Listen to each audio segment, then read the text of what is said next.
나의 마음속에 온전히 주님을 모셔놓고 우리 찬양 드리시는 우리 시작합니다. 나의 마음속에 온전히 주님만 모셔놓고 나의 정성을 다하여 주를 섬기리. 기쁘나 슬프나 오직 한맘 주위에 한평생 주만 모시고 찬송하며 살리라.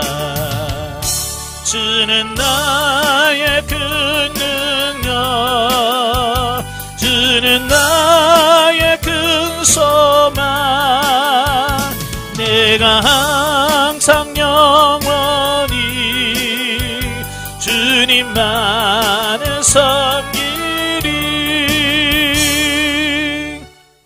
아멘. 기도하겠습니다. 은혜로우신 아버지 감사합니다. 오늘 귀한 찬양으로 시작합니다. 정말로 기쁘나 슬프나 오직 주님 한 분만으로 만족하며 그분만 오늘 섬길 수 있는 우리 모두가 되어지게 하시옵소서. 오늘도 신명기 말씀을 같이 나눌 때 우리 지각을 열으셔서 알게 하시고 생각나게 하시고 깨닫게 하옵소서. 시종을 주님께 맡겨오며 예수님의 이름으로 감사하며 기도합나이다. 아멘. 예, 이 시간에는 우리 신명기 6장을 보도록 하지요. 교재 213쪽입니다. 213쪽 맨 밑에 보시면 6장 내용이 나오게 되어지는데요. 자, 6장은 율법을 주신 목적과 더불어 그 율법의 순종에 대한 자세 촉구와 자녀 교육에 대한 이 부분에서 말씀을 해주고 있습니다. 그래서 1절부터 3절까지 보면 율법의 근본 목적을 말씀해주고 있거든요. 보통 율법 그러면 여러분 생각나는 게 뭐예요? 율법 하면 힘들어, 그러죠? 너무 지키기 너무 힘들어 라고 하는 어떤 그런 부분을 생각하기 쉬워요.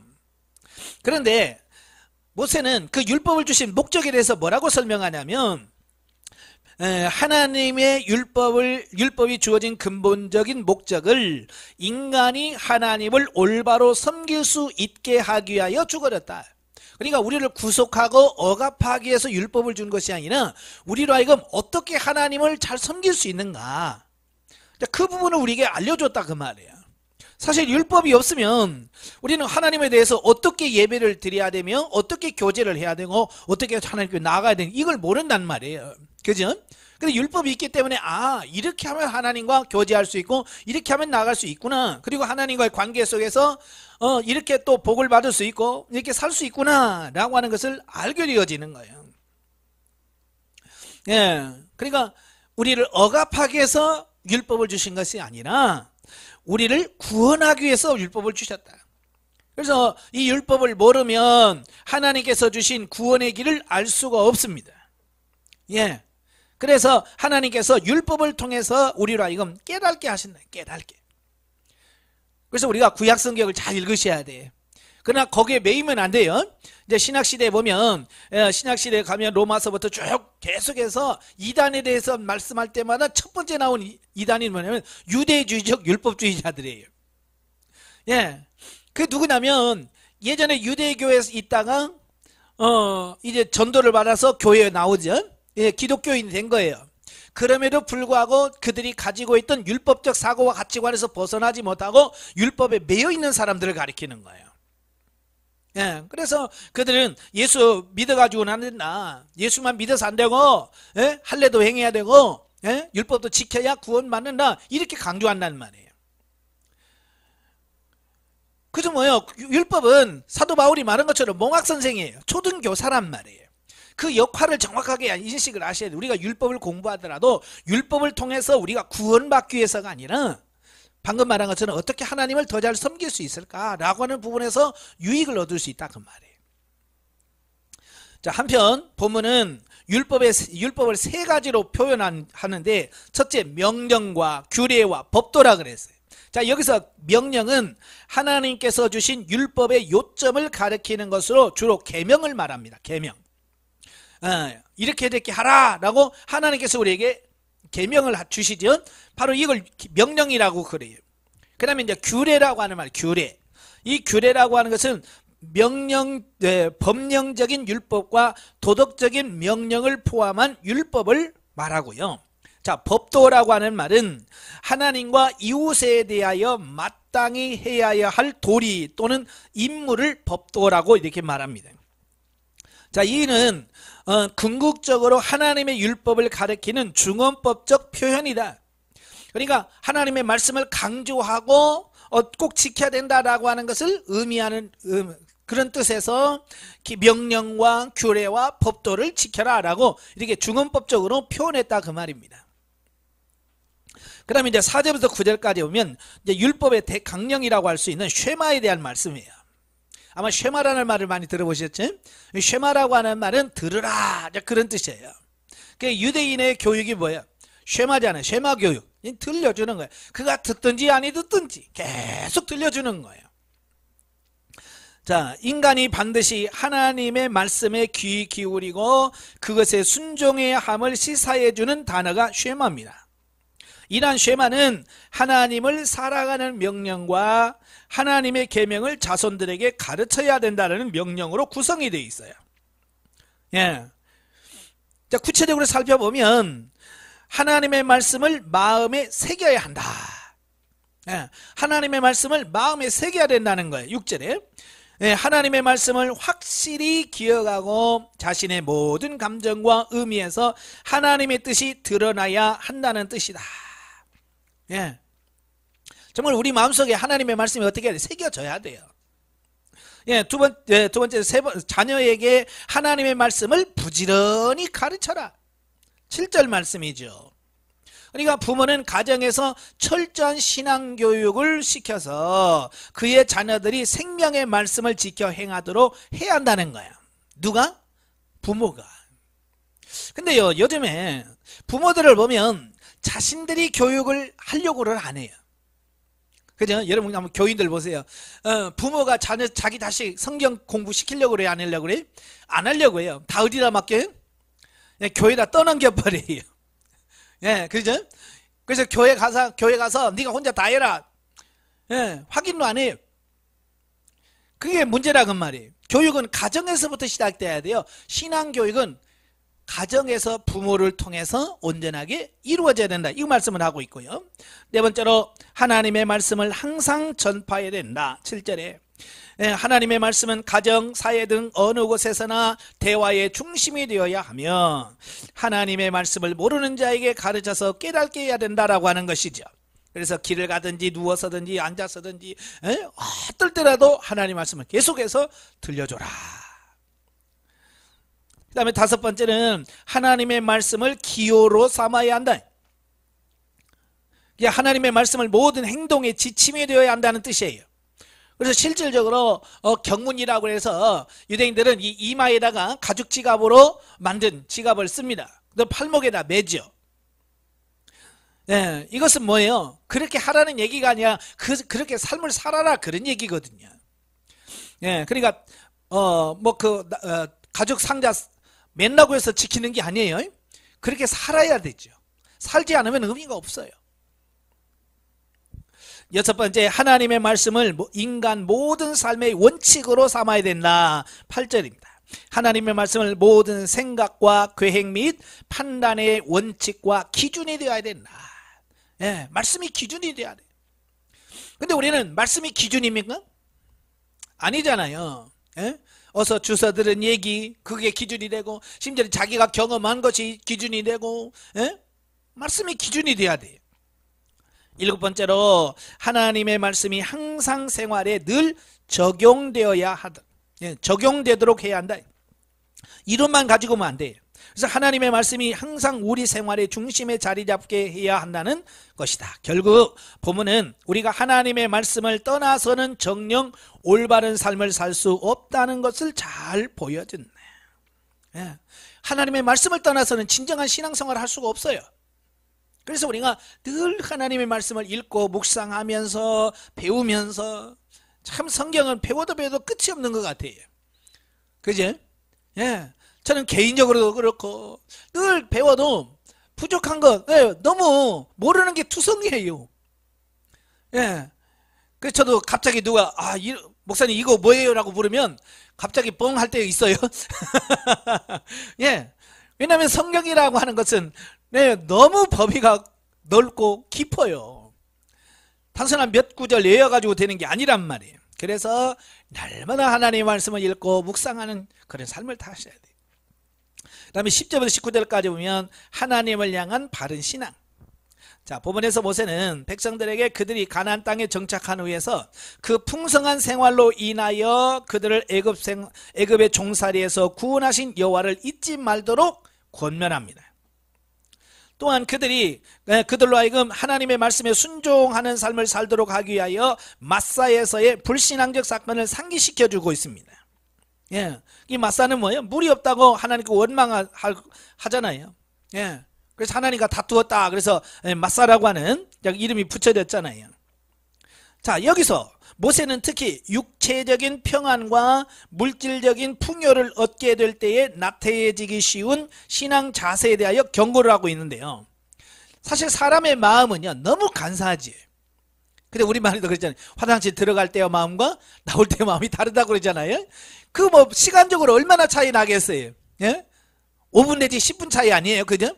근데 그 사이에 우리 마음이 뒤집혀진단 말이에요. 그래서 하나님께서 우리에게 큰 복을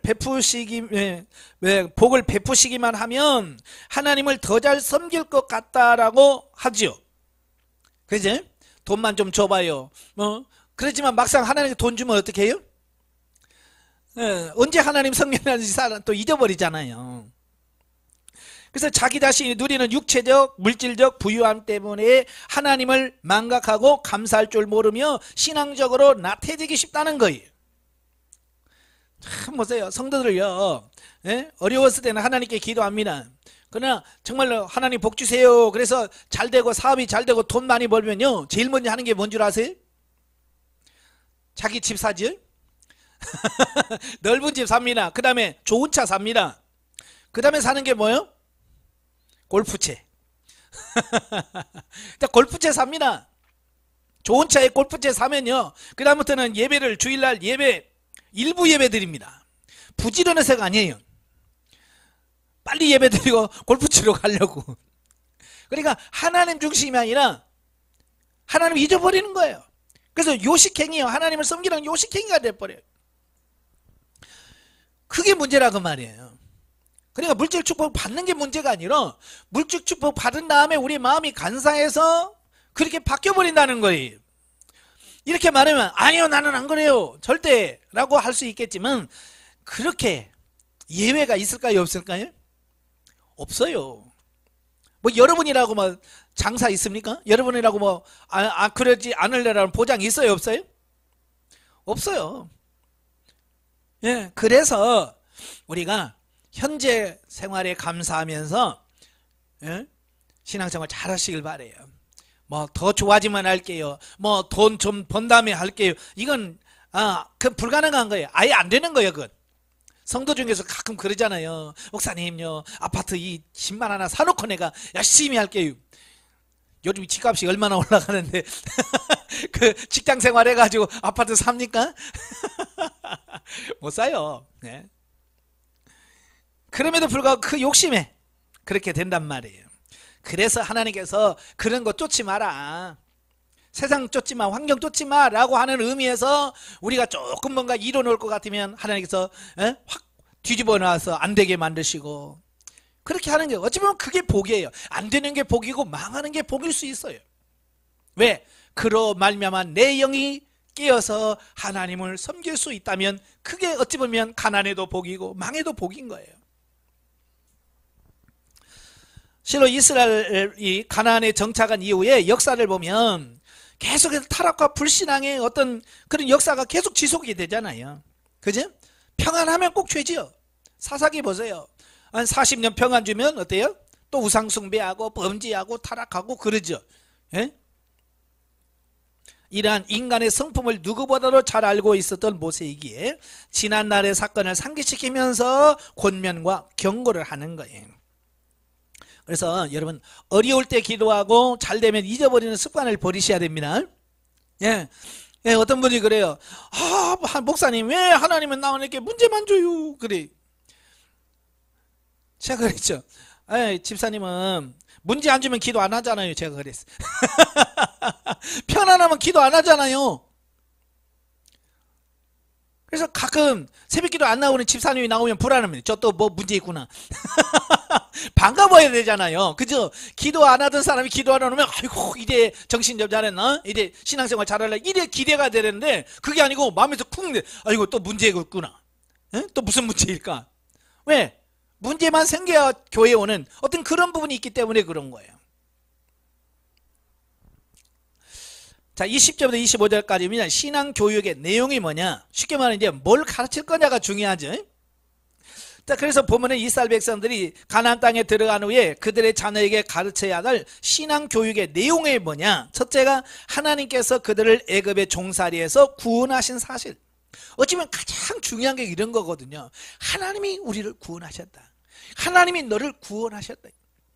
교회에서도 마찬가지고요. 자녀 교육에서도 가장 중요한 게 뭐예요? 야, 너 돈 많이 벌어서 잘 먹고 잘 살아야 돼. 그게 아니에요. 하나님이 너를 구원하셨단다.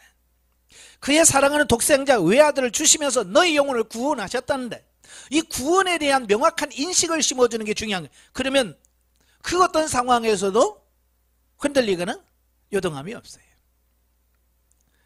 두 번째로는 그들의 조상에게 약속하신 땅으로 인도하여 들어가게 하신 사실. 예, 봐라, 하나님께서 이렇게 약속하고 그 약속을 지켰잖냐. 그렇다면 하나님께서 성경에서 말씀한 이 부분들을 하나님께서 지켜갈 거야 라고 하는 확신을 그들에게 심어주는 거죠. 그 다음에 세 번째가 하나님께서 지키라고 명령한 율법을 그대로 지키고 하나님을 경외해야 함을 가르쳐야만 했는데 결국 이러한 내용을 통해서 자녀들에게 하나님이 구원의 하나님이란 사실과 율법이 참 자유와 생명으로 인도하는 도구라는 사실을 깨우쳐 줘야 한대. 예. 그러니까 율법은 참 자유와 생명으로 인도하는 도구예요. 그게 끝이 아니란 말이에요. 예, 유대인들이 이걸 안 가르쳤어요. 그래서 결국 율법이 추가돼 버려요. 그래서 율법주의에 빠져버리는 거예요. 우리도 자칫 잘못하면 율법주의에 빠진 경우들이 너무 많아요. 예, 그래서 우리 목회자들이 이 율법주의, 혹시 내가 율법주의는 아닌가? 이걸 잘 깨달으셔야 됩니다. 영적이에 보죠. 자, 본문에서는 떠나온 애굽을 그리하며 불평불만했던 이스라엘 백성들에게 하나님은 그들을 긍휼히 여기셔서 언약을 세우심으로 순종했을 때의 축복과 불순종에 대한 경고를 하심으로 하나님의 계명을 마음에 새길 것을 말씀한다. 성도가 영적으로 성장하였을지라도 범사에 불평하며 하나님의 법도를 사랑하여 지키지 않으면 현세에서 누리는 하나님 나라의 풍성한 삶을 살 수 없을 뿐만 아니라 광야보다 더 혹독하고 황폐한 삶을 살게 된다. 이게 중요한 거예요. 예. 가나안에만 들어갔다고 되는 게 아니에요. 이스라엘 백성들이 가나안 땅에 들어가지만요, 이스라엘 역사 보세요. 물론 다윗과 솔로몬 시대에 그렇게 영광을 누릴 수도 있지요.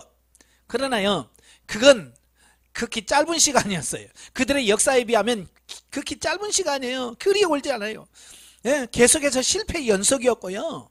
예, 결국 북이스라엘은 아수르에, 남유다는 바벨론의 포로가 돼버려요.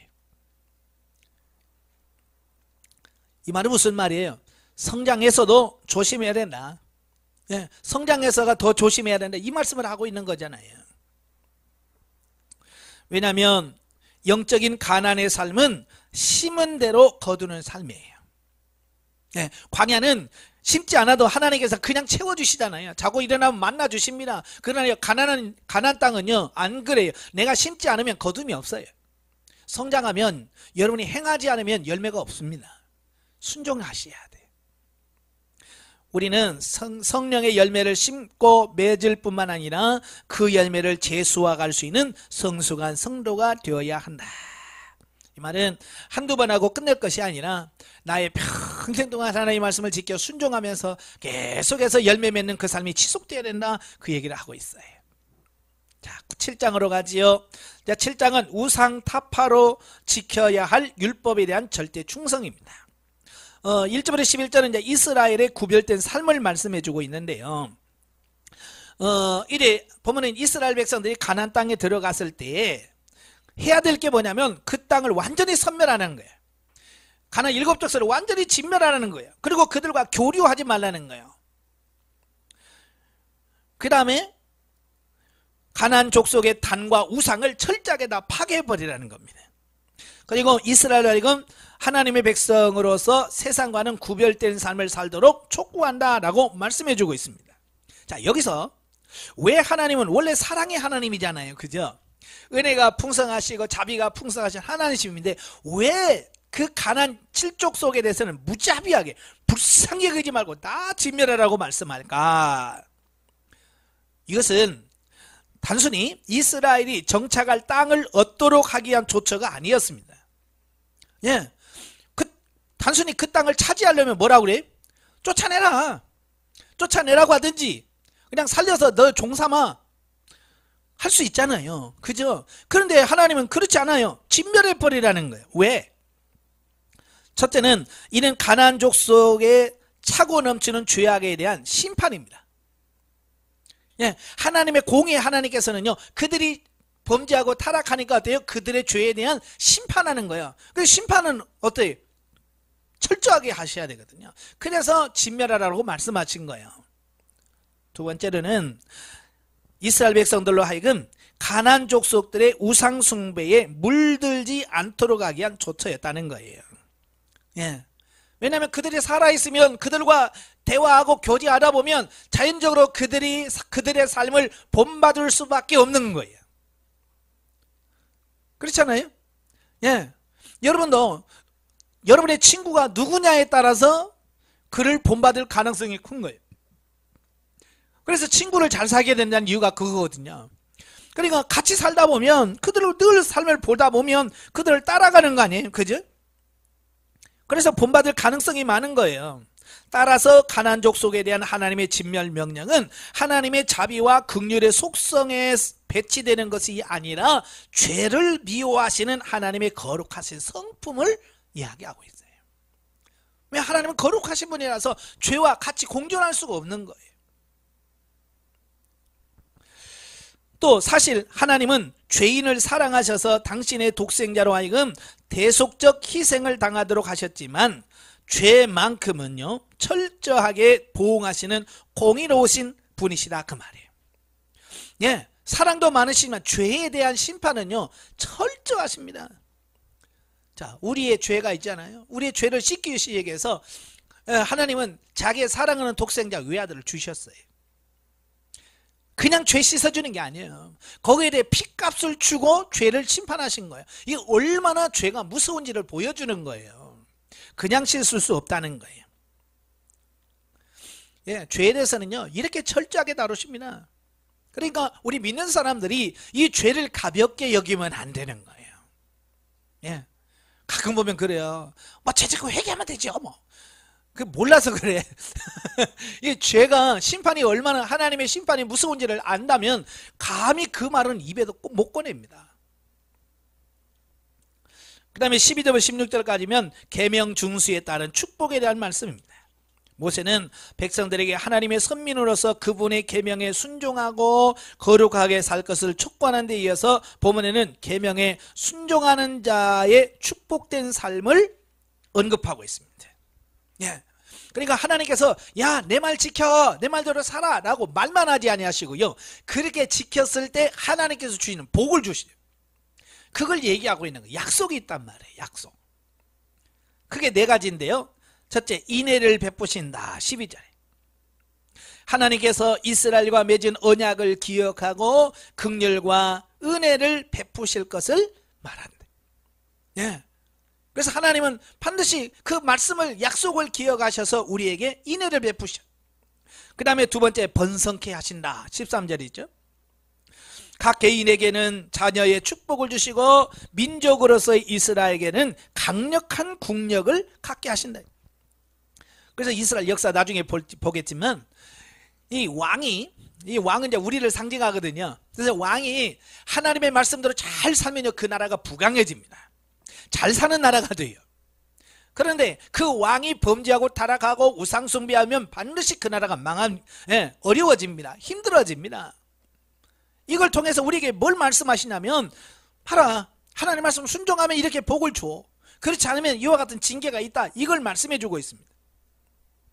사실 고대 국가에는 자녀의 수가 가세의 상징이었고요, 백성의 수가 곧 국력을 가늠하는 척도였습니다. 따라서 번성케 하신다는 축복은 대단히 큰 약속이 아닐 수가 없어요. 여러분, 복의 개념을 구약과 신약의 복의 개념이 달라요. 구약에서의 복의 개념은 눈에 보이고 만져지고요, 현세적인 걸 말합니다. 그래서 구약에서 복을 주셨다 그러면 반드시 눈에 보이고요, 이 땅에서 확인할 수 있는 것들이에요. 신약시대의 복은 뭘까요? 영적이고요, 신령하고요, 하늘에 속한 복이에요. 그러니까 신약시대는 하나님이 내가 너를 사랑한다, 너에게 복 줬다, 그런데 눈에 만져지는 것이 안 올 때가 많아요. 기도 열심히 하고 열심히 영성을 잘하고 영성으로 형성되는데요, 쉽게 말하면 돈도 안 들어오지요. 목회하는 우리들 교회 부흥도 안 되지요. 이제 그럴 수 있어요. 그러면 많은 분들이 실망해요. 아이고 뭐야 이거. 왜냐하면 아직도 우리의 사고 가치관은 구약적 복의 가치관을 가지고 있는 거예요. 눈에 보이고 만져지는 이것이 복이라고 생각하기 때문에 그래요. 근데요, 눈에 보이는 이것은 영원한 복이 아니에요. 한번 여러분 장례식에 가봐서 알잖아요. 그렇게 죽게 살기로 돈 벌어가지고 갈 때 가져가는 거 봤어요, 안 봤어요? 나는 제가 볼 때는 한 명도 못 가져가더라고요. 많이 싸놓으니까 자식들이 나중에 장례 치르고 나서 쌈박질 하더라고요. 예? 서로 많이 가져가려고. 예? 없어봐요. 누가 뭘 싸울 게 뭐 있어. 영적인 신령한 복이 진짜 복이다, 이걸 말씀해주고 있습니다. 그 다음에 물질적으로 풍요하게 하심, 곧 농업에서 많은 소출을 거두고 목축에서 육축의 수가 많아지는 것을 말하는 것으로서 요즘으로 말하면 사업의 축복을 의미합니다. 그 다음에 건강의 축복을 말합니다. 하나님께서 각종 질병으로부터 보호하시고 지켜주시는 것을 의미합니다. 자, 이렇게 우리가 구원받은 우리 하나님의 자녀로서 마땅히 하나님 말씀에 순종해야 됨에도 불구하고 하나님은 우리가 순종하기만 하면 그럼에도 불구하고 또 축복을 준단 말이에요. 그냥 하나님이 얼마나 대단하신 분인지 아시겠죠? 자, 우리가 하나님의 말씀에 순종하는 것은 인간의 당연한 도리이기도 하지만 그럴 경우 엄청난 축복이 우리에게 임하는 것이다. 모세는 백성들에게 이 점을 강조하고 있어요. 그래서 저들이 가나안에 들어가서 하나님의 말씀대로 꼭 살아라, 이걸 얘기하고 있는 거예요. 그러니까 복이 목적이 아니라 그들이 가나안 땅에 들어가서 하나님의 자녀답게 사는 삶이 되어야 된다, 이걸 말씀하고 있는 거예요. 우리가 설교할 때 이거 조심해야 돼요. 대부분이 기복신학이라는 게 뭐냐면 이 복을 강조하는 거예요. 이렇게 복을 받았다, 막 사업의 축복을 받는다, 이것만 자꾸 강조하니까 문제가 생기는 거예요. 예. 그 복은 우리가 어떻게 했을 때 오느냐, 우리 삶이 중요하거든요. 나중에 이제 신명기 28장에도 말씀드리겠지만 대부분의 사람들은 어디만 강조하냐면 너는 큰 민족을 이루겠고 나가도 복을 받고 들어가도 복을 받고 떡간주 그릇이 그릇을 받고, 저기 한 길로 왔다가 7길로 도망갈 것이, 요것만 기억을 해요. 근데요, 거기서 제일 중요한 말씀이 1절이거든요. 내 말을 듣고 순종하면 이라고 하는 조건이 있어요. 이걸 안 지키면요, 그게 없으면 나머지는 아무것도 아니에요. 하나님의 말씀을 듣고 순종하는 이 부분이 제일 중요한 거예요. 아시겠죠? 그러니까 설교를 할 때도 항상 강조점이 어디냐, 복이 아니에요. 그 복을 받을 수 있게 하는 그 원인을 하나님의 말씀대로 사는 걸 말합니다. 그게 되어야 돼. 예? 그 성도들은 복 받아라 그러면 좋아해요. 그러나 살아라 그러면 안 살아. 그러니까 그 설교 들어도 복을 못 받아요. 왜요? 지켜야 복을 받는데, 살아야 복을 받는데, 살지 않고 복 달라고 하니까 하나님 주실 수가 없는 거지.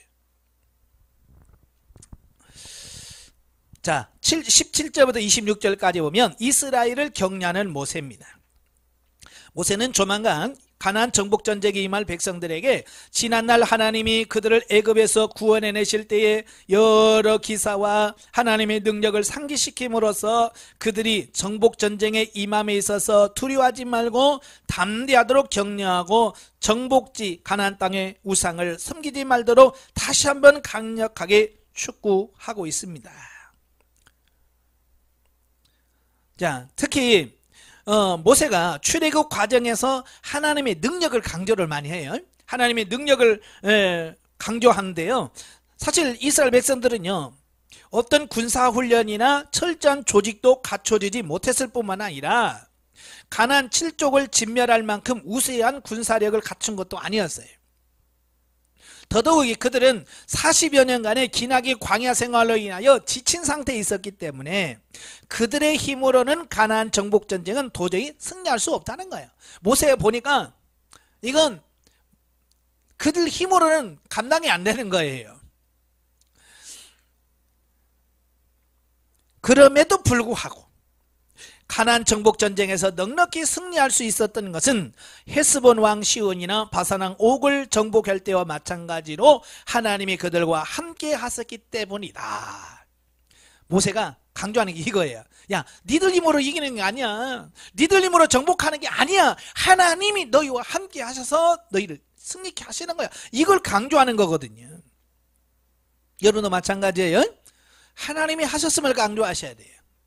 하나님이 하셨다.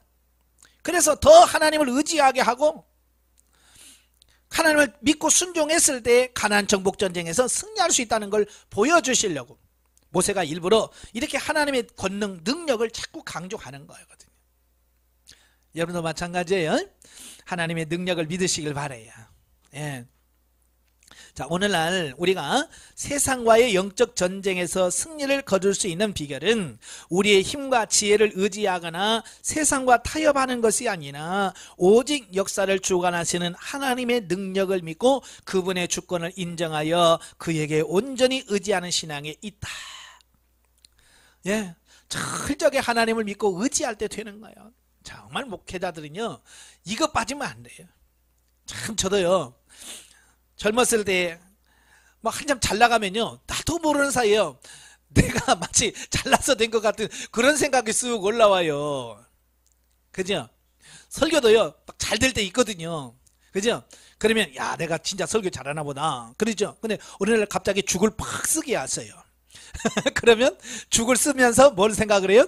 아유, 하나님이, 이거 진짜 내가 하는 게 아니라 이거 하나님이 하셔야 되는구나.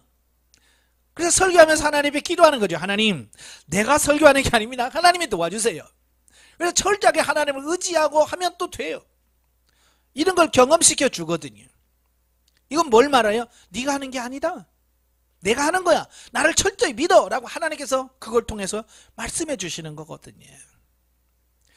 보통 보면 하나님의 일하는 사람들 보면 강한 사람들이 없어요. 별로. 육체적으로도 질병투성이고 이런 사람들을 불러요. 왜? 그래야 하나님을 전폭적으로 의지하기 때문에 그래요. 건강한 사람들은 하나님 의지하지 않습니다. 하나님 가만히 있어요. 내가 할 수 있어요. 이런단 말이에요. 건강하니까. 그런데요, 건강하지 않은 사람들은요, 늘 아버지, 하나님 나 안 지켜주면 나 이거 못해요. 그래서 하나님께서는 간당하게 그 역사를 하실 수 있도록만 하시는 거예요. 예? 저도 그렇거든요.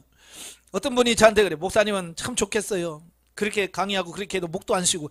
천만에요. 저도요, 강의하거나 목이 간당합니다. 예? 늘 이게 간당해요. 그러니까 늘 하나님께 기도할 수밖에 없는 게 그거예요. 하나님, 내가요, 하나님 지켜주지 않으면 이거 성대 나가요. 하나님 지켜주세요. 라고 기도하고 하고 하니까 하는 거지. 제가 성대가 철로 만들었습니까? 아니에요. 제 몸도 그렇게 건강하질 않아요. 늘 부족한 것뿐이에요. 그래서 하나님을 더 의지하는 거죠. 아시겠죠? 네, 219쪽입니다. 219페이지 8장. 복의 근원이신 여호와와 율법 준수자의 복. 1절부터 6절은 40년 광야 생활의 해고입니다. 자, 본문에서 모세는 광야 40년의 유랑 생활이 단순히 하나님을 반역한 결과가 아니라 이스라엘 백성이 하나님을 선민으로서 훈련하는 과정이었음을 설명하고, 또한 40년 동안 백성들로 하여금 부족한 것이 없도록 풍족하게 채워주신 하나님의 은혜를 상기시킨다. 그러니까 우리 이제 보통 이제 40년, 광야 40년 징계야 라고, 물론 이제 징계긴 하죠. 그죠? 징계 기간이지만 하나님께서는 뭐냐면 그걸 통해서 훈련하는 시간으로 삼으셨다라고 하는 거예요. 사실 백성들이 광야에서 40년을 방황하게 된 근본 원인은 하나님께 대한 반역과 불순종의 결과입니다. 그래서 민수기 14장에서 분명히 말씀하잖아요. 그러나 하나님은 이스라엘을 단순히 징계만 하지 아니하시고 그 징계를 통하여 백성들로 하여금 자신의 미약함을 깨닫고 자신을 낮추어 하나님 앞에서 겸손하게 하는 계기로 삼으셨다라고 하는 거예요. 예. 그래서 40년 동안 하나님께서 너희를 광야를 걷게 하신 것이 무엇이냐? 왜냐? 너희를 겸손하게 하고 너희를 낮추기 위함이래. 왜? 교만하면 안 돼요. 하나님이 일하면서. 그죠? 절대 교만하면 하나님 쓰지 않습니다. 교만은 패망의 선봉이에요. 넘어지면 앞잡이라고 그랬어요. 어떤 의미에서 우리는 교만하면 안 됩니다. 그래서 하나님께서는 교만하면 탁 쳐서 고난 속에 쏙 들어가게 하셔요. 아시겠죠? 그러니까 계속 고난의 연속을 가시려면 교만하세요. 예. 또한 하나님의 풍성하신 사랑과 은혜를 생생하게 체험하는 계기로 삼으셨던 것이다. 그렇잖아요. 사실 아무것도 먹을 것 없는 광야에서 40년 동안 그들을 먹여주셨죠. 입혀주셨죠. 예. 거기 보면 뭐 굶었냐, 너희를 굶기를 했냐, 의복이 헤어져서 뭐 헐벗었기를 했냐, 신발이 딱 떨어져서 맨발로 걸어본 적이 있냐 하는 그러잖아요. 다 주셨다는 거야. 이걸 보면서 뭐예요? 아, 하나님께서 훈련 중에 우리를 지키시고 보호하셨구나. 자, 이걸 말씀해주고 있는 거예요. 고난이 때로는 우리를 낙담하게 하고 때로는 삶을 포기하도록 유혹하기도 하지만 지혜로운 성도라면 자신에게 닥친 역경과 고난 속에서 하나님의 뜻과 은혜를 발견해야 함을 교훈하고 있다. 그러니까 고난은 결코 나쁜 것만은 아니라 그 말이에요. 아시겠죠? 고난이 결코 나쁜 건 아니. 우리는 고난을 통해서 뭘 배워야 돼요? 하나님의 섭리, 하나님의 이끄심을 보아야 되고요. 하나님의 뜻을 깨달아야 돼요. 그래서 이걸 깨달으면 고난이 절대로 나쁜 게 아닙니다. 문제는 뭐냐? 고난받으면서 왜 고난받는지를 모르면서 고난받는 게 제일 어려운 거예요. 예. 그 자녀들도 그러잖아요. 왜 맞는지를 모르면, 그죠? 내가 부모님한테 맞긴 맞았는데 내가 왜 맞지? 그러면 변화가 안 돼요. 도리어 부모에게 반발합니다. 네? 왜 때려? 그러잖아요. 부모는 잘 되라고 그 나쁜 벌을 고치라고 때리는데 그걸 모르면, 그 의미를 모르면 우리 엄마는 맨날 때려, 우리 아빠는 맨날 배 만들어, 요렇게만 생각한단 말이에요. 그건 잘못된 거죠. 마찬가지예요. 우리도 하나님 앞에 고난 받으면서 하나님께서 나의 이런 부분을 처리하시려고 고난을 주셨구나, 하나님은 내 이런 부분을 훈련하셔서 깨닫게 하시려고 고난을 주셨구나, 이렇게 고난이 오면 빨리빨리 깨닫는 게 이게 진짜 복이거든요. 깨닫기를 바래요. 예. 그 다음에 7절부터 10절까지 보면 풍요로운 땅 가나안. 본문에서 모세는 가나안 땅을 물이 많고 각종 과일을 비롯한 농산물을 풍부하게 소출하기에 비옥한 토지일 뿐만 아니라 각종 광물이 풍부한 지역으로 묘사하고 있습니다. 네, 이러한 모세의 증거는 광야의 삭막하고 메마른 땅에서 40년을 방황해온 백성들에게 매우 희망적이며 고무적인 것으로 받아들여진다. 그렇죠. 광야는 앞을 봐도 뻘건 모래밭밖에 없지요. 뭐 파란 건 없잖아요. 그런데 거기서 뭐라고 그래요? 야, 하나님 주시는 땅을 봐라. 척과 꿀이 흐르는 땅이라. 물이 항상 흐르고. 그러니까 뭐예요? 야, 빨리 가고 싶다. 소망을 갖잖아요. 사실 하나님은요, 가장 좋은 걸 주기를 원하시더라고요. 정말 그게 중요한 거예요. 하나님은요, 우리에게 절대로 나쁜 거 주지 않으셔. 항상 좋은 걸 주기를 원하셔요. 근데 우리 입장에서는 좋게 안 보인다는 단점이 있어요. 예, 하나님은 가장 좋은 걸 주시는데 우리 입장에서는 그게 안 좋다고 생각된다는 거예요. 누굴 바꿔야 돼요? 하나님 이것 말고요. 좋은 것 주세요. 그게서요? 아니면 하나님 그래 이게 하나님께서 내가 가장 좋은 걸로 주신 걸로 믿고 내가 이걸 받아들이겠습니다. 그게 나아요? 전자예요? 후자예요? 후자여야죠. 근데 대부분 전자란 말이에요. 하나님 이건 내 마음에 안 들어요. 이거 바꿔줘요. 우리 기도가 그렇다니까. 그래서 제가 기도를 데모라고 한 이유가 그거예요.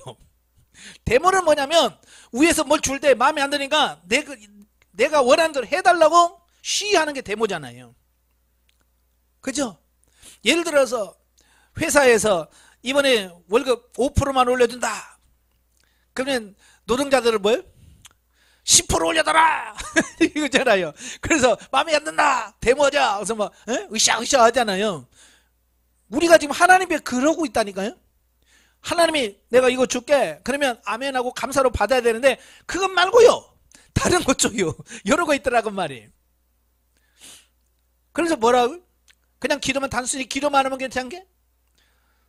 금식합니다. 산에 올라가서 철야합니다. 예. 가끔 보면 데모도 하면 철야 농성이 있고요. 예, 막 철탑에 올라가서 농성하고 그러잖아요. 예? 우리도 하나님 앞에 그러고 있다니까요. 우리가 기도할 때도 그런 데모 기도하면 안 돼요. 정확하게 하나님의 뜻을 깨닫고 수용하고 받아들이는 그런 기도할 수 있어야 돼요. 자, 우리는 본문을 통하여 하나님께서 당신의 백성을 위하여 예비하신 하나님 나라의 풍요한 기업이 어떠한 것인지 능히 상상할 수 있을 것이다. 그 기업은 가나안 땅과는 비교할 수 없을 만큼 아름답고 풍요로우며 영화로운 기업일 것이 틀림없다. 그러니까 구약의 가나안 땅은요, 오늘날 우리가 들어갈 하나님의 나라, 영원한 천국을 예표합니다. 아시겠죠? 그래서 지금 모세가 말한 이 가나안은 그 영원한 하나님의 나라, 저 영원 천국의 모형과 그림자에 불과한 거예요. 그러니까 가나안 땅이 이스라엘 백성들에게 좋았듯이 우리가 들어갈 하나님의 나라 역시 기가 막히다, 좋다, 이것을 우리에게 보여주고 있는 겁니다. 따라서 우리는 현재 험난하고 삭막한 광야 같은 세상에서 순례의 길을 걷고 있지만 하나님께서 약속하신 기업의 소망을 품고 굳센 믿음으로 전진하여 승리하는 신앙인이 되어야 할 것이다. 왜냐하면 우리는 이 땅에서 영원한 게 아니잖아요.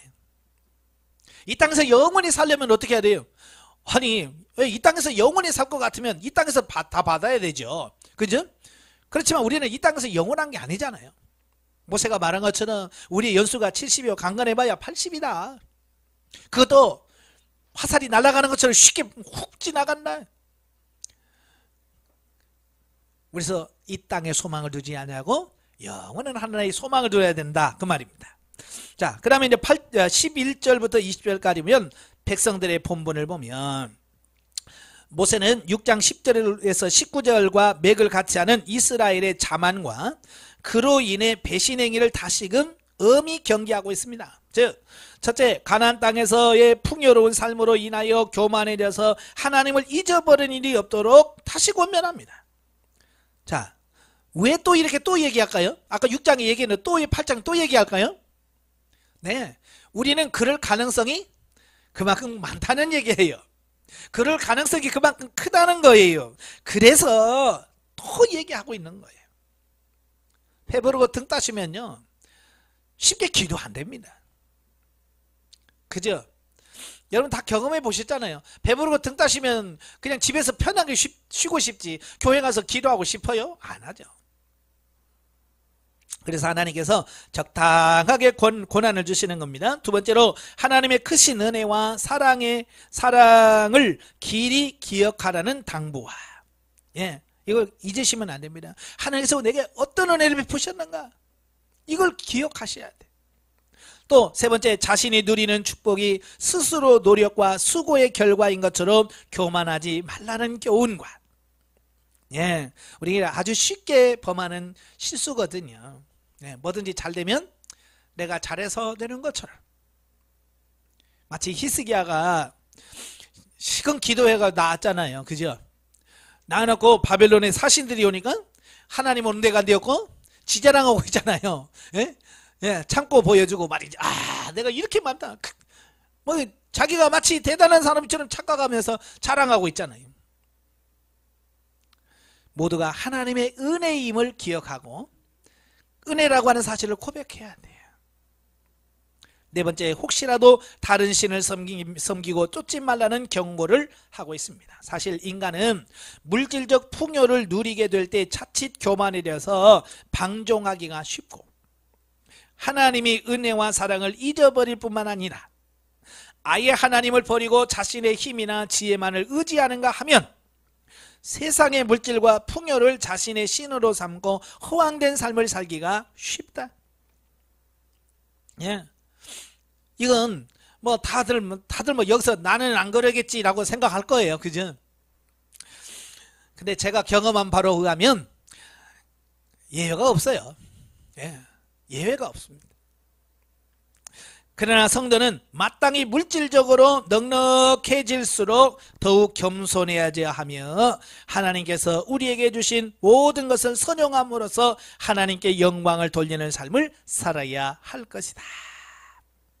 예, 그래서 더 잘 섬기도록 하기 위해서 우리가 영성적 물질 관계를 훈련하는 거예요.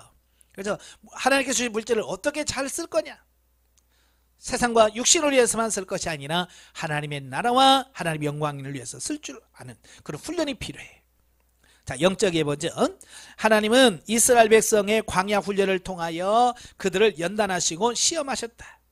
이는 성도의 영적인 훈련의 여정을 비유적으로 보여주는 것이다.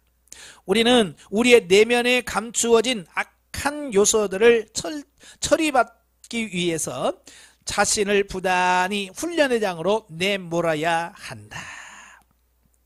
자, 이게 어찌 보면 중요합니다. 사람들은요, 어떻게든 이렇게 훈련을 안 받으려고 해요. 그죠? 그래서 요리 피하고 저리 피하고 어떻게 하면 이 훈련 안 받으면 좋겠다 해서 막 피하거든요. 저도 이제 군대 가봐서 알잖아요.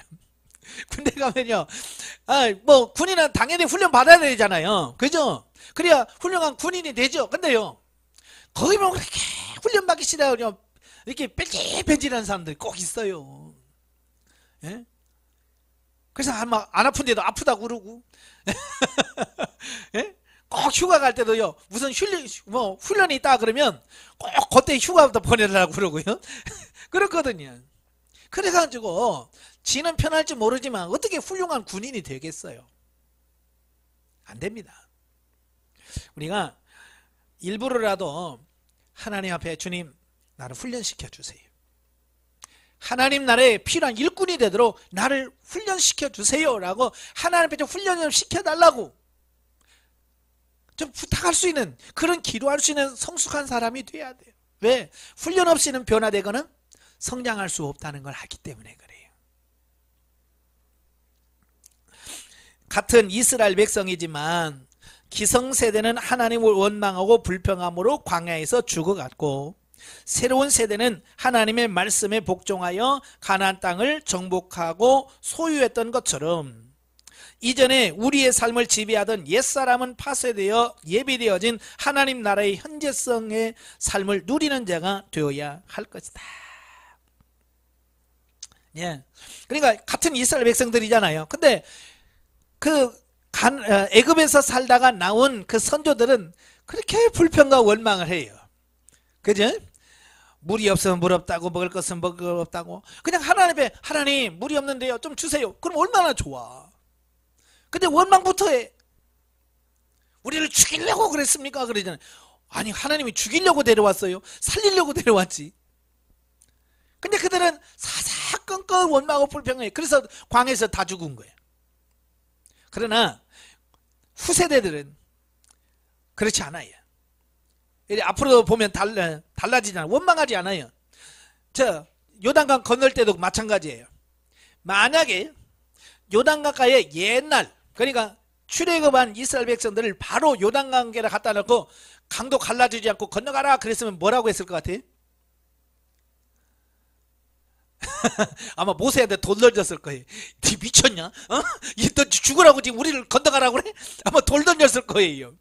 그런데 이 광야 훈련을 다 맞고 하나님의 역사를 경험하고 나니까 어때요? 가라! 그러니까 벗게 메고 그냥 뚜벅뚜벅 들어가잖아요. 물속에 들어가잖아요. 이게 차이라니까요. 이게 훈련 받은 사람하고 안 받은 사람의 차이예요. 훈련 받으면요, 그렇게 순종하게 돼요. 입술에 원망이 없어져요. 그래서 훈련을 많이 받으라고 하는 거예요. 아시겠지? 그래서 영성훈련 받으면요, 받을수록 성장할수록 그 입술에서 언어가 달라져요. 예전에는 그렇게 원망하고 불평하고, 예? 남편 흉보고, 예? 요게 전부예요. 그래서 뭐라고 하냐, 우리 집의 문제는요, 우리 남편이에요. 대부분이 처음 와서 상담하시는 분들 보면 대부분이 그래요. 우리 집은요, 다 문제가 없는데요, 우리 남편이 문제예요. 그러거든요. 그러면 제가 꼭 그래요. 그 남편 문제가 아니고 당신 문제예요. 제가 꼭 그러거든요. 그러면 처음에는 막 입이 이만큼 나와. 세 접시는 나와. 어? 모르니까 그러죠. 몰라서 그렇대. 자기 남편 안 만나봐서 몰라. 자기 남편이 보통 사람이 아니래. 여러분, 그럼 왜 남편이 그렇게 보통 사람이 아닌 사람이 되었는가? 누구를 위해서? 왜? 나 때문에 그런 거잖아요. 나 때문에. 그 착한 사람이. 그렇게 온유하고 부드러운 사람이 나 때문에 그렇게 강팍한 사람이 되잖아요. 근데 그걸 모르는 거예요. 그래서 몇 개월만 훈련 받으면요, 이게 이제 말이 바뀌어요. 목사님, 예전에 남편 문제라고 했는데요, 내 문제 같아요. 그래, 맞잖아요. 그래서 내가 문제라는 걸 인식하면서 하나님께 회개하니까 어때요? 내가 바뀐단 말이에요. 내가 바뀌니까 어느 날 보니까 남편이 바뀌어 있는 거예요. 그러면 또 와가지고 목사님 우리 남편이 바뀌었어요. 에이구, 남편이 바뀐 게 아니고 당신이 바뀌니까 남편이 바뀌어 있는 거예요. 왜? 네, 나를 변화시키고 나를 훈련시킬 목적으로 하나님이 그 남편을 붙여주셨거든요. 그죠? 그러니까 내가 안 변하면 남편은 그 사명을 감당하니라고 그렇게 힘들게 할 수밖에 없는 거예요. 근데 내가 바뀌어버리니까, 변화되니까 더 이상 할 일이 없어진 거죠. 그렇잖아요? 예를 들어서 이런 거예요. 그 동네에 막 도둑놈이 너무 많아. 그래서 경찰을 막 더 많이 막 배치를 하는 거죠. 예? 경찰을 막 집어넣으면, 왜? 너무 치안이 불안하고 하니까. 근데 그 동네에 범죄가 없어져요. 그럼 어떻게 될까요? 이제 경찰 수를 줄여주잖아요. 그죠? 왜? 잘 사니까 경찰이 쫄쫄 빼서 다른 데로 배치시키고 있는 데로 가고, 그래서 그 동네가 이제 경찰이 몇 명 없어도 잘 돌아가는, 이렇게 되어지는 것도 마찬가지예요. 내 안에 치안과 같은 처리해야 될 게 많으니까 남편이 셀 수밖에 없는 거예요. 여러분 나중에 보세요. 여러분 남편처럼 순한 남편 없습니다. 근데 내가 변화되기 전에는 그걸 몰라요. 말해줘도 몰라. 9장으로 갑니다. 예, 9장. 과거 하나님의 무조건적인 출애굽 은총에 근거한 율법의 순종을 권면하는 내용입니다. 자, 1절부터 5절에 보면 경계해야 할 자만심. 전장에 이어서 행여라도 이스라엘이 가나안 정복 전쟁을 성공리에 마친 후 그것이 자신들의 힘으로 이루어진 것인 양 자만할 수 있었기에 모세는 가나안 성읍들의 견고함과 가나안 거민의 강성함을 증거한 후 하나님께서 그들을 단번에 진멸하실 것을 예고하심으로써 장차 있을 가나안 정복이 오직 하나님의 은혜임을 강조함. 이는 곧 백성들로 하여금 자만심을 버리고 겸손한 마음으로 하나님께 감사하도록 교훈하기 위한 것이었다, 그 말이에요. 그러니까 아까도 말했죠. 교만은 패망의 선봉이라고 그랬죠. 그러니까 이 자존감이라고 하는 거, 이 자존감이라고 하는 것이 너무 낮아도 문제예요. 열등감 속에서 헤맵니다. 이 자존감이 너무 약해서 열등감 때문에 늘 고생해요. 근데 문제는 뭐냐? 이 자존감이 너무 높아도 문제예요. 예, 이 자존감이 너무 높으면 다른 사람 말 안 듣습니다. 너무 교만합니다. 예, 저는 가끔 그런 분들 너무 많이 봐요. 자기는 아무 문제 없고 아무 탈이 없고, 내가 보면 정말 형편없는 일을 자기는요 어찌 그렇게 자기 자신에 대해서 대단하고 생각하는지 몰라요. 그게 뭐냐? 자존감이 너무 높다 보니 교만한 거예요. 자기 자신을 정확하게 볼 수 있는 눈이 없어서 그래요. 그래서 여러분도 늘 기도하셔야 돼요. 하나님, 나를 볼 수 있는 눈을 주세요. 정말 나를 하나님 앞에 나를 정확하게 나를 볼 수 있는 눈을 주세요라고 기도하셔야 돼요. 그래서 자기 자신을 분명히 잘 알아야 돼요. 사실 이스라엘은요 한 40년을 광야에서 방황하여 칠칠대로 지쳐 있었고 잘 훈련된 군사력도 못 갖추었을 뿐만 아니라 잘 훈련된 군사력을 갖추었을 뿐만 아니라 자신들보다도 장대하고 강력한 군사력을 갖추었던 가나안 족속을 상대하여 전쟁하여 승리한다는 것은요 인간의 힘으로는 도저히 불가능하다 그 말이에요. 이건 팩트예요. 사실이에요. 그죠? 예. 그럼에도 불구하고 하나님께서 이스라엘을 대신하여 그들과 싸워주심으로 이스라엘이 승리를 거둔다면 백성들은 그것이 자신들의 의로움에 대한 하나님의 보상으로 생각하거나 혹은 자신들의 민족적 역량의 결과라고 생각하고 교만하여 자만심을 드러낼 가능성이 충만했습니다. 그래서 모세는 가나안 정복의 성취가 그들의 의로움이나 정직함 또는 민족적 우월성의 결과가 아니라 오직 하나님의 은혜이며 죄악에 대한 심판의 결과임을 주지시키고 있다라고 하는 거예요. 그러니까 사실 이스라엘 백성들이 가나안 땅에 들어갈 때요 그 가나안 족속들은요 만만히 볼 수 있는 족속이 아니에요. 그러니까 처음에 12명의 정탐꾼이 가서 보고 온 것이 잘못 본 걸까요? 아니에요. 정확하게 본 거예요. 그들이 본 건 정확해요. 그들이 봐도 진짜 메뚜기 같은 거예요. 사실이 그렇거든요. 근데 문제는 뭐냐면 여호수아와 갈렙의 말처럼 야 하나님이 우리에게 주시겠다고 말씀하셨잖아. 그죠? 하나님이 우리와 함께 하시고 그 나라를 주실 거라 그 믿음이 없었던 거지 그들이 잘못 본 게 아니거든요. 정확하게 본 거예요. 그 모세가 그걸 얘기하는 거예요. 가나안 족속 너희보다 크다. 강력하다. 이미 수백 년 전부터 나라를 형성했고요. 그래서 국가 이런 군대 이런 거 조직은요 이스라엘보다 훨씬 더 잘 돼 있어요. 이스라엘 백성 한 게 뭐 있어요? 430년 종살이 하다가 40년 동안 광야에서 뱅뱅뱅 돌면서 제대로 군사훈련이나 제대로 받아봤겠어요? 무기를 제대로 갖추기를 했겠어요? 없어요. 그런데도 하나님께서 그들을 지켜주신다는 겁니다. 그래서 우리가 알 수 있는 게 뭐냐면 하나님의 은혜를 알아야 겸손해질 수 있다. 근데 하나님의 은혜를 모르면 교만해집니다. 예. 여러분 하나님의 은혜를 하시길 바래요. 자 6절부터 21절까지 보면 금송아지 사건을 회고하는 내용이 나옵니다. 그러니까 하나님이 이스라엘 백성들로부터 너희들 교만하지 말어 자고하지 말어 라고 하는 그 이유를 설명해 주면서 아마 이스라엘 백성들에게 어찌 보면 가장 부끄러운 치욕 같은 사건이 있잖아요. 그죠? 바로 금송아지 사건이에요. 예. 그래서 출애굽 제1년 시내산에서 있었던 백성들의 그 금송아지 사건에 대하여 회고를 하고 있습니다. 그러니까 이스라엘 백성들이 실패했던 뼈아픈 사건이죠. 사실 금송아지 숭배 사건은요 백성들의 반역 가운데서도 하나님과의 언약을 정면으로 배반한 것이고요 하나님의 거룩하신 영광을 금수의 형상으로 바꾸었던 사건일 뿐만 아니라 그들을 애굽에서 인도해내신 하나님의 의를 멸시하고 다시금 애굽의 신이었던 아피스를 본뜬 우상을 섬겨 종교적으로 여전히 애굽의 속박을 자처한 사건으로 이스라엘의 패역함과 불의를 구체적으로 보여준 뼈아픈 사건이 아닐 수 없었다. 따라서 이러한 사건에 대한 회상은 백성들로 하여금 장차 성취될 가나안 정복이 그들의 의나 정직에 의한 것이 아니고 오직 하나님의 은혜임을 환기시키며 자만하지 못하도록 경각심을 심어주기에 충분했을 것이다. 그러니까 하나님께서 종종 우리에게 실패를 경험하게 하고요 예전에 실패했던 경험들을 주신 이유가 뭐냐면 그걸 통해서 너 교만하지 말라 이것을 하고 있는 거예요. 그래서 목회를 하면서도 마찬가지예요.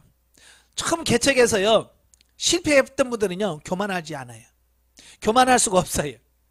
그런데요 그걸 어떻게 해서 처음부터 막 잘된 사람들은요 진짜 교만이 하늘을 찌릅니다.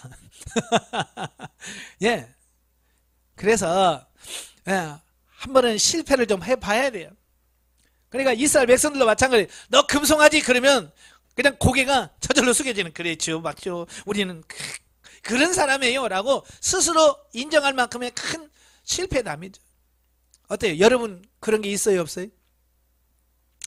있으면 복입니다. 그런 실패가 있어야 우리가 교만하지 않아요. 설교도 그래요. 죽을 써봐야 돼. 죽 써가지고요 설교로 망신을 당해봐야 설교가 잘 돼도 나는 원래 저런 사람인데, 그렇게 교만하진 않아요. 잘 돼도 교만하진 않아요. 근데 그게 없는 사람은요, 자기가 마치 처음부터 설교를 잘한 것처럼 착각하면서 나중에 엉터리 설교하면서도 자기는 그게 엉터리란 사실을 몰라. 그래서 뭐라 그래? 나같이 설교 잘한 사람 없어, 이렇게 되거든요. 저도 참 이 설교에 대해서 훈련을 많이 받았어요. 참 진리란 게 들어갔는데요, 하나님께서 설교를 아예 못하게 하시더라고요. 설교를 못하는데 어떻게 하냐면 입이 딱 굳어. 뭐 처음 설교하는 것도 아니고 그 수년 동안 했고요. 전도사님과 가지면 10년이 됐어요. 10년, 내가 목회한 지 10년이 넘었는데 어느 날 갑자기 강단에서 말씀을 전하는데요, 진짜 머리가 백지가 되는 거 있죠. 아무것도 생각이 안 나는 거예요. 그래서 성경 본문 읽겠습니다. 읽어놓고 뭐라고 말을 해야 되잖아요. 말이 안 나오는 거지. 아무 말이 안 나오는 거예요. 진짜요. 나 참 그렇게 황당할 수가요. 서당계 3년이면 풍어를 얻는다고 어떡하냐, 20분 30분 못 때우겠어요. 그런데요, 그게 안 되는 거 있죠. 입에서 이 말밖에 안 나와요. 진짜 머리가 하얗게 돼가지고 이러고만 있는 거예요. 아유, 그 1, 2분이요 엄청나게 길게 느껴지는 거 있잖아요. 그래서 우리 다시 읽겠습니다 그랬어요. 왜? 말이 안 떨어지니까, 도무지 말이 안 되니까 다시 읽겠습니다. 다시 읽었어요. 읽으면서 막 속으로 하나님 나 살려줘요. 하나님 나 살려줘야지, 이거 뭐 이러면 나 설교 못해요. 막 그러면서 막 다급해서 막 하는데 왜 이렇게 또 빨리 끝나? 보면 당에서 아멘 했는데도 생각이 안 나는 또 라고 있는 거야. 야, 진짜 그것도 주일날 오전 예배, 보통 대배라고 그러지? 성도들은 막 버벅버벅 뜨고 지금 왜 설교를 안 하시냐고 버벅버벅 하고 있는데 목사는 만 하고 있어봐요. 미쳐요. 그래도 안 돼. 그래서 다시 읽겠습니다. 그래서 3번 읽었어요. 3번 읽어도 안 돼. 3번 읽어도 그러고 또 있는 거예요. 그래서 결론은 오늘은 하나님께서 설교를 못하게 하시네요. 기도하겠습니다. 기도하고 마쳤어요. 본문 3번 읽고 만 하다 끝냈어요. 이거요, 목사가요, 이거 어디 가서 목사라고 말 못해요. 그게 제가 역성훈련 받고 진리 단계 때 그랬어요. 제가요, 어디 가서 설교 못하는 소리 진짜 못 들었거든요. 처음 전도사 때 빼고, 훈련 처음 시작할 때 빼고, 어디 가는지 이제 설교 잘한다는 말 들었지 못한다는 말은 안 들었어요. 그런데 하나님께서 어느 날 갑자기 그렇게 하시는 거예요. 그걸 통해서 이것도 하나님이 하시는구나. 설교도 정말 하나님이 하시는 거야. 그래서 처음부터 설교하면서 기도로 시작하고 기도로 진행하고 기도로 마쳐. 왜? 하나님이 지켜주지 않으면 제가 또 하고 끝낼 수밖에 없거든요. 네.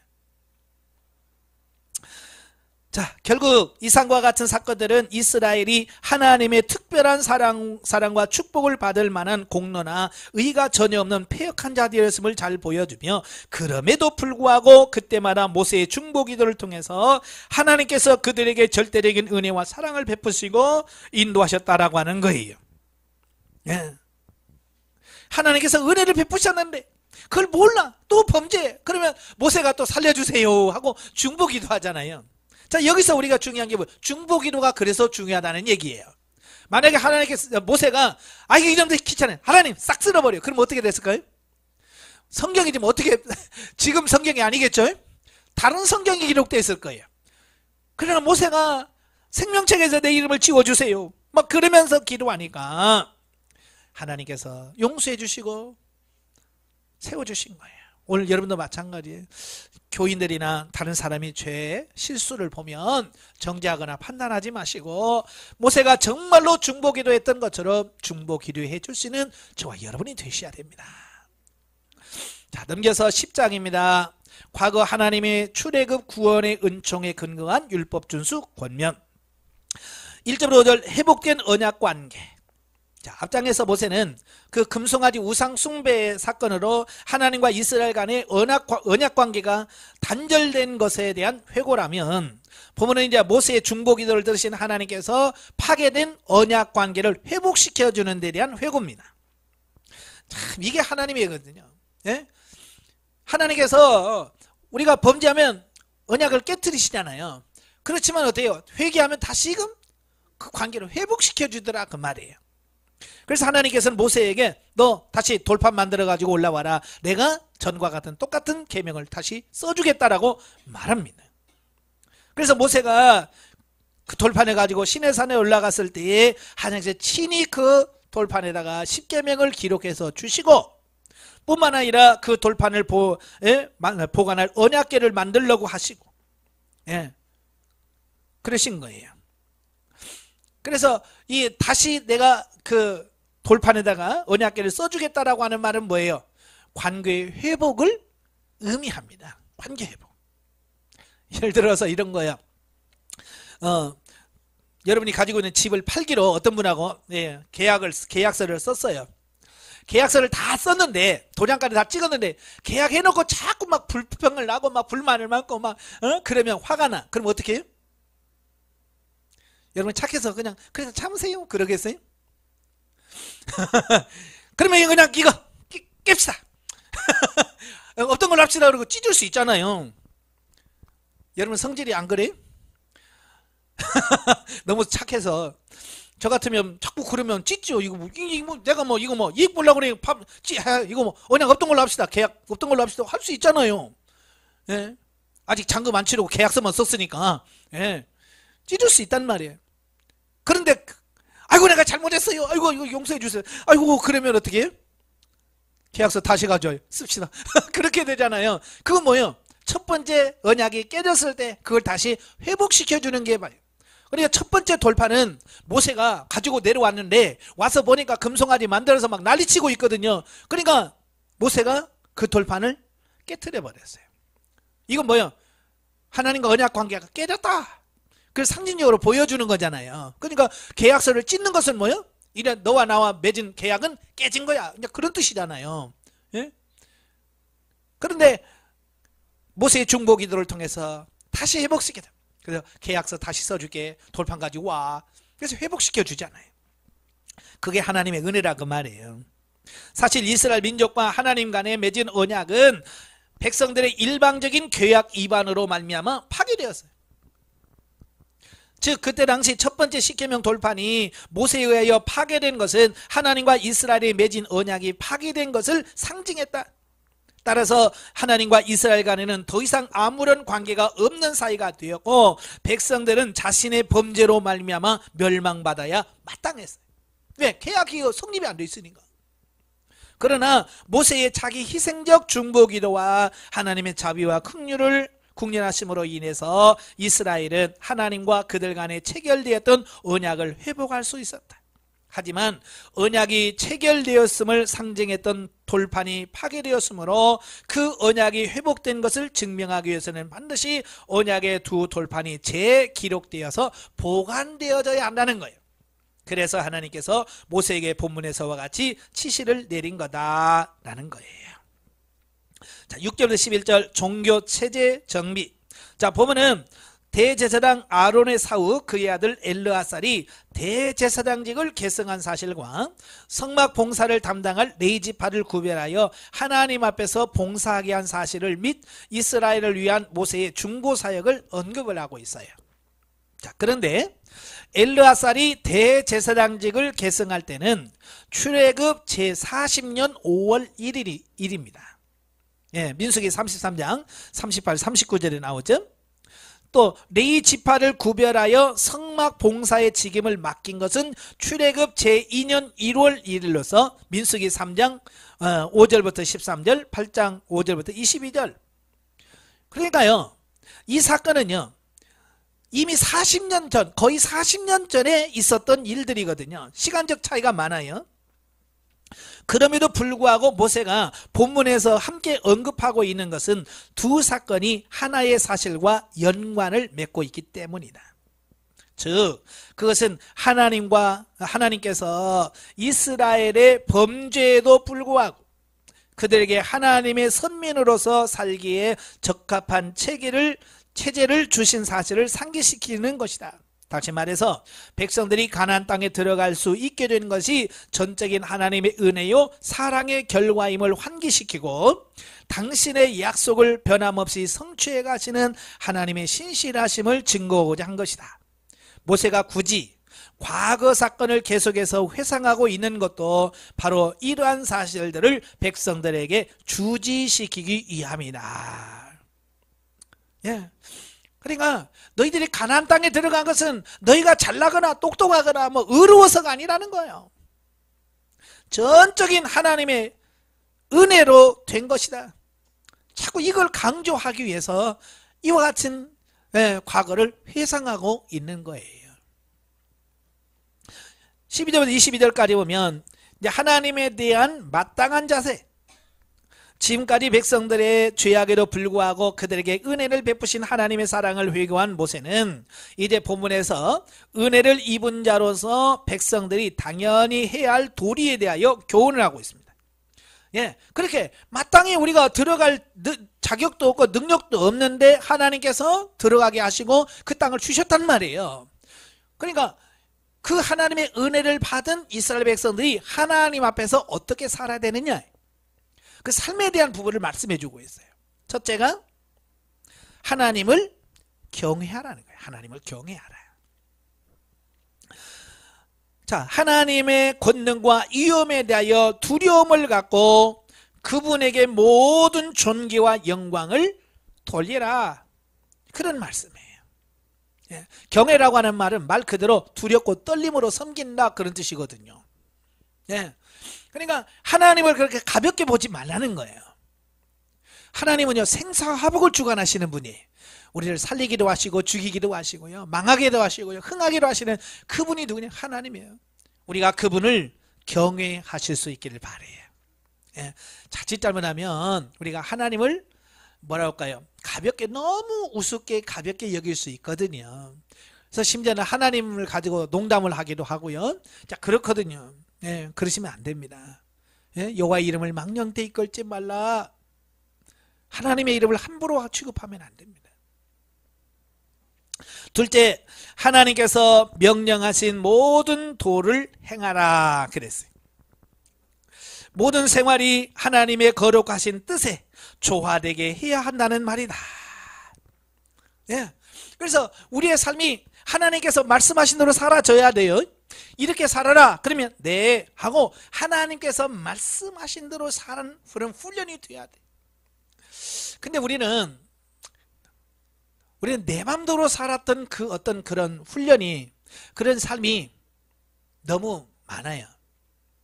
그래서 성장을 하고 나서도 계속해서 자기 마음대로 하고 싶어 하는 충동이 있고 또 그렇게 살아요. 그러시면 아니 되옵니다. 아시겠죠?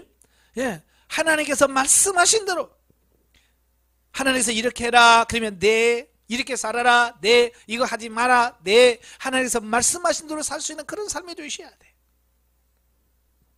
세 번째로 하나님을 사랑하라 그랬어요. 하나님을 사랑하라. 하나님을 나보다 먼저 생각하고 그분을 나의 근본으로 삼는 삶을 살아야 한다는 말입니다. 예, 여러분 어때요? 하나님을 나보다 먼저 생각합니까? 아니면 하나님보다 나를 먼저 생각합니까? 예, 대부분이 나를 먼저 생각을 해요. 하나님께서 뭐 시켜라 그러면 내가 피곤한데 나 돈이 없는데. 그러니까 하나님을 먼저 생각하기보다는 나를 먼저 생각하는, 이거 뭐냐? 나를 너무 사랑한다는 얘기예요. 이 자기애가 너무 커. 근데 자기 애가 너무 크다 보니까 하나님 말씀은 순종할 수가 없어. 하나님을 사랑하시길 바래요. 하나님을 사랑하면 그분을 위해서 내 생명을 바칠 수 있는 거예요. 그래서 하나님을 사랑해야 돼요. 네 번째로 마음과 뜻과 성품을 다하여 하나님을 섬기고 그분의 명령하신 규례를 지키라. 이것은 곧 온 정성을 다하여 하나님을 예배하고 그분의 말씀을 자기의 삶의 표대로 삼아야 한다는 말이다. 예. 그래서 여기서 중요한 거예요. 여러분 삶의 표대, 이걸 하나님의 말씀으로 삼으셔야 돼. 예. 근데 대부분에 이걸 참 안 돼요. 저도 참 안 될 때가 많거든요. 뭐가 참 기준이 될 때가 많냐면 내 감정이 기준이 될 때가 너무 많아요. 그죠? 기도하시오 그러면 지금 기도할 기분이 아닙니다. 뭐 좀 아시죠? 나 지금 그거 할 기분이 아니에요. 이게 뭐예요? 말씀이 기준이 아니라 자기 감정이 기준이에요. 성도들한테 그러잖아요. 봉사하시오 그러면 뭐라고 그래? 나 지금 봉사할 기분 아니에요. 그 사람은 뭐예요? 자기 감정이 모든 행동의 기준이 되었다는 얘기예요. 여러분 감정이 기준이 되면 안 돼요. 하나님의 말씀이 기준이 되어서 내 감정과 상관없이 하나님께서 이렇게 해라 그러면 네 하고 순종할 수 있는 그런 삶이 되셔야 돼요. 자, 이삭에서 하나님을 사랑하고 그분의 말씀에 순종하는 것이 하나님의 백성으로서의 진정한 본분이요 마땅한 도리라는 사실을 충분히 깨우쳐 준다. 자, 뭐 다 마찬가지겠습니다만은 이 중에서 가장 중요한 거 하나를 꽂으라면 뭘 꼽을 수 있을까요? 예? 이 네 가지 중에서 하나 꼽으라면 뭘 제일 꼽겠어요? 사랑하는 거예요. 사랑하면 경외가 되고요. 사랑하면 순종하게 되고요. 사랑하면요 그분이 먼저가 될 수 있어요. 아시겠죠? 예. 그래서 요한복음 21장 오면 예수님께서 부활하시고 나서 그 티베리아 바닷가에서 베드로를 만나지요. 할 말이 얼마나 많겠어요, 그죠? 할 말이 많은데 예수님께서 베드로에게 너는 나를 뭐하냐고 물어요? 예, 너 나 사랑하냐? 이 사람들은 나보다 더 사랑하냐? 사랑을 말했거든요. 왜? 사랑이 모든 것을 이루는 길이기 때문에 그래요. 예, 그래서 여러분이 철저하게 하나님을 먼저 사랑하십시오. 그러면 나머지는 저절로 이루어집니다. 자, 영적에 보겠습니다. 본문은 모세의 중보기도로 온 인류의 참 중보자이신 예수 그리스도의 사역을 예표하는 것으로서 마침내 하나님의 용서와 자비를 이스라엘 백성들이 누릴 수 있게 만들었다. 예, 이것을 통해서 저와 여러분들이 이런 훌륭한 중보자가 되어야 됩니다. 모세처럼 중보자가 돼서 여러분이 맡겨진 영혼들을 위해서 중보하십시오. 성도를 위해서 중보하고요. 나라 민족을 위해서 중보하고요. 국가의 어려움을 가지고 중보하십시오. 정말 하나님께서 그 중보 기도대로 역사하십니다.